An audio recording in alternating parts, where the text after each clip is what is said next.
Saya adalah penikmat musik. Bagi saya, musik itu bagian dari kehidupan. Saya suka kafe-kafe atau tempat terapi yang menyetel musik secara lembut. Buat saya, itu bisa membantu tubuh dan pikiran untuk menjadi lebih rileks. Tapi kalau sudah terlalu keras, sudah terlalu kencang, musik bukan lagi menjadi kedamaian, itu lebih ke gangguan. Dan saya termasuk yang sangat benci dengan hajatan yang pakai sound horeg, yaitu sound yang diputar dengan sangat kencang, dengan desibel yang berlebihan sampai bisa menggetarkan rumah-rumah. Kebencian saya bukan tanpa alasan. Saya sendiri nggak bisa mendengar suara yang sangat kencang, terutama untuk telinga kiri saya. Kalau ada hajatan terus saya diundang, bukan sebagai penceramah. Kalau sebagai penceramah ya saya datang. Tapi kalau bukan sebagai penceramah, hampir saya tidak pernah mendatangi hajatan-hajatan itu. Memang menghadiri undangan itu kewajiban, tapi kalau di dalamnya ada sound horeg, kamu boleh tidak menghadirinya. Sound horeg itu banyak bahayanya, makanya beberapa ulama mengharamkannya. Bukan karena musiknya, tapi karena kerusakan yang dibawanya. Tentu saja tidak dapat dimungkiri bahwa sound horeg itu juga punya beberapa manfaat. Dan inilah 7 manfaat sound horeg.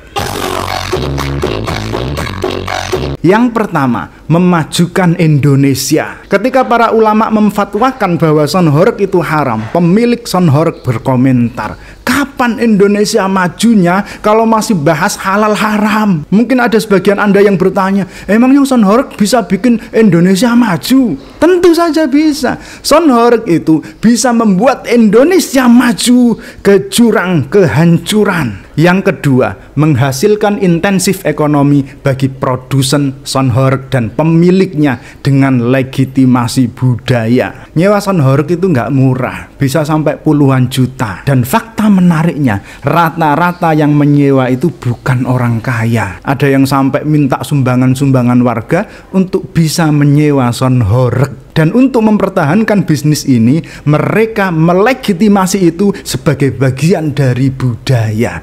Saya nggak tahu budaya mana. Apakah budaya Majapahit, apakah budaya Demak, ataukah budaya Perindapan? Tapi ya nggak apa-apa, akhirnya produsen dan pemilik sound horeg itu kan mendapat keuntungan yang besar. Si miskin-miskin tadi bahagia dengan pencapaiannya. Penderitaan, ya biar masyarakat saja yang nanggung. Yang ketiga, menciptakan intensif finansial bagi pemilik acara dan para pengisi hiburan. Banyak masyarakat yang masih berpikir bahwa kesuksesan suatu acara itu dilihat dari seberapa berisiknya. Bukan hanya acara joget-joget.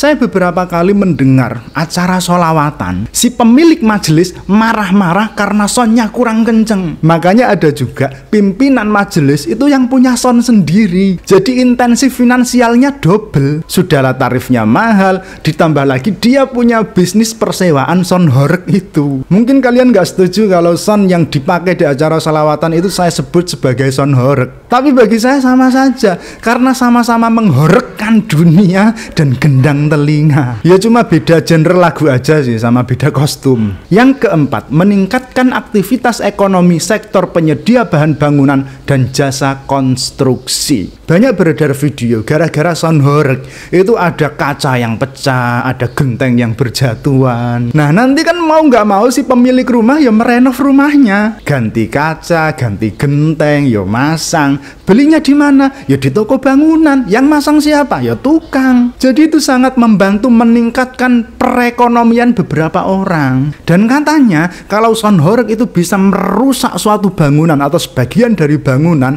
itu merupakan suatu keberhasilan dan itu bisa mendapat saweran. Menguntungkan kan?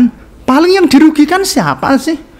Paling cuma pemilik rumah yang jangankan minta ganti rugi, protes saja nggak boleh. Pernah ada yang protes malah dipersekusi. Yang kelima, dokter THT tidak kehilangan pekerjaan. Dengan suara yang memekakkan telinga yang akhirnya bisa mengakibatkan gangguan pendengaran, para dokter spesialis telinga akan selalu kebagian pasien. Ini merupakan sumbangsih nyata dari komunitas sound horeg terhadap dunia kesehatan. Ada yang bilang bilang, tapi kupingku nggak ada masalah ini, padahal aku setiap hari dengan Son Horeg, nggak ada apa-apa ini, sehat-sehat saja. Dan saat mengatakan itu, dia mengatakannya dengan sangat lantang.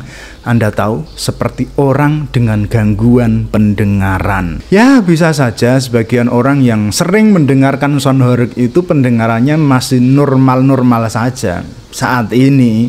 Ya, karena efek dari suara yang sangat kencang itu bukan sak dek sak nyet. Itu merupakan akumulasi dari gaya hidup yang nggak sehat itu. Dan efek ini akan lebih cepat, akan sangat cepat jika korbannya adalah anak kecil, apalagi bayi. Manfaat yang keenam, menghidupkan suasana kampung. Karena sebagian orang menganggap bahwa ketenangan adalah kemiskinan, dan orang-orang miskin nggak mau dibilang miskin. Saya bersyukur di desa saya nggak ada orang-orang yang menaruh son di teras rumahnya, tapi di tetangga desa saya itu ada beberapa orang yang kata orang-orang di situ, orang-orang ini adalah orang-orang miskin yang butuh validasi dengan menaruh son dengan suara yang sangat kencang di teras rumahnya. Terus habis itu kenceng-kencengan ini, kenceng-kencengan. Kalau pagi itu kenceng-kencengan lagu koplo, kalau siang itu kenceng-kencengan lagu campur sari, terus kalau malam itu kenceng-kencengan nyetel dagelan, kadang-kadang juga pengajian. Ya itu memang bukan Son Horeg sih ya, son biasa saja tapi suaranya sangat kenceng. Itu aja sudah sangat mengganggu gitu, apalagi Son Horeg. Dan mereka berpikir Son Horeg adalah kehidupan. Bayi menangis, mbah-mbah megap-megap, itu adalah bagian dari kehidupan. Yang ketujuh,